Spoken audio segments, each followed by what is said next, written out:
Have you ever felt like you're not quite in the driver's seat of your own life?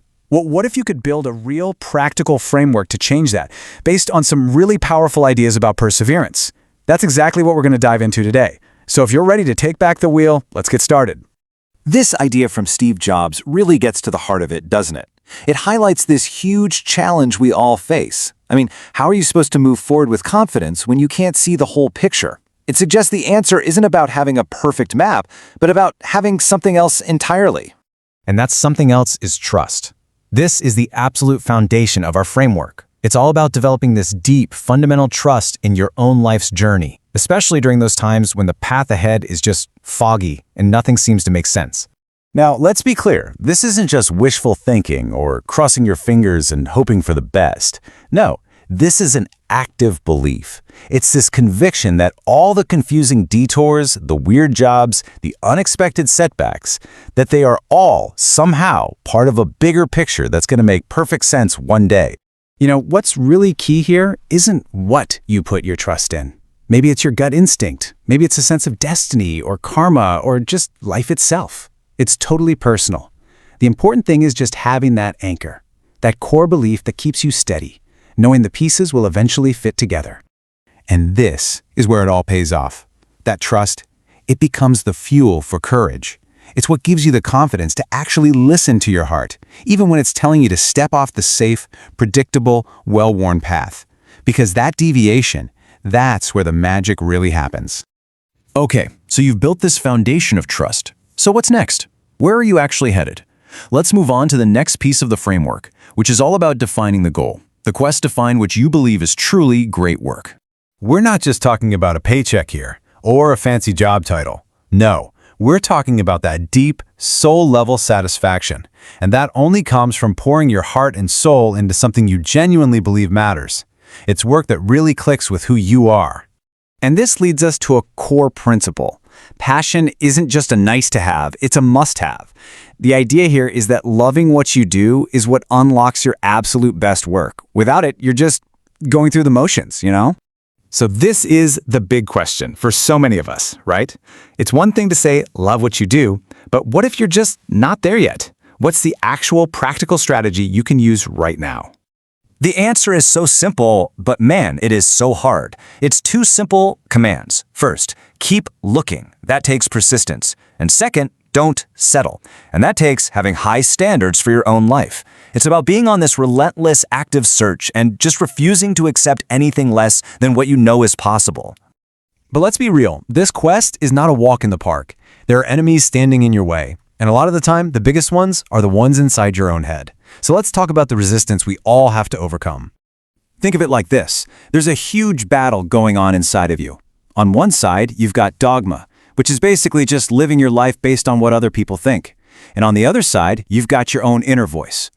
The real challenge is to turn up the volume on your inner voice so it's louder than all that external noise. And if we're talking about internal enemies, there's one big boss we all have to face: fear. Fear is like an assassin for our dreams. It completely poisons hope, and it can literally paralyze you, stopping you from even trying to do the things you know you're capable of. So, how do you fight back against all that fear and dogma? Well, this is where we shift from just having the right mindset to having the right method. This part is all about the practical, everyday discipline you need to actually take action.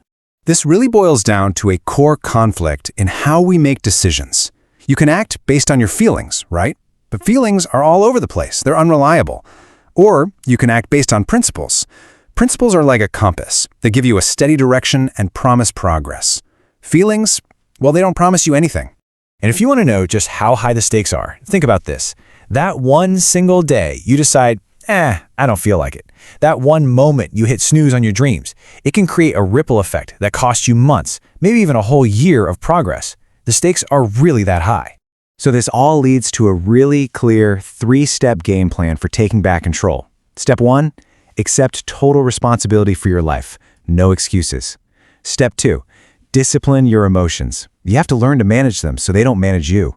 And finally, step 3 is a daily decision. You have to decide that you are going to push yourself every single day. This right here, this is the kind of thing you need to be telling yourself. It's the mantra of someone who has decided to take control. It's not about never getting knocked down. Of course you'll get knocked down.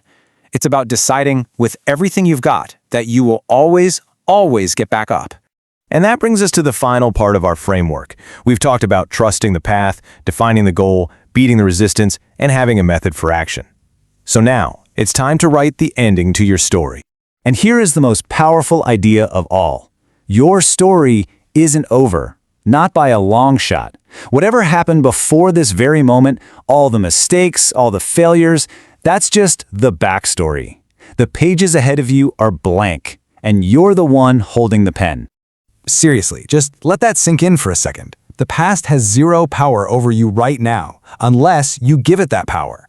The only thing that truly matters, the only thing that can shape your future, is the choice you make in this very moment.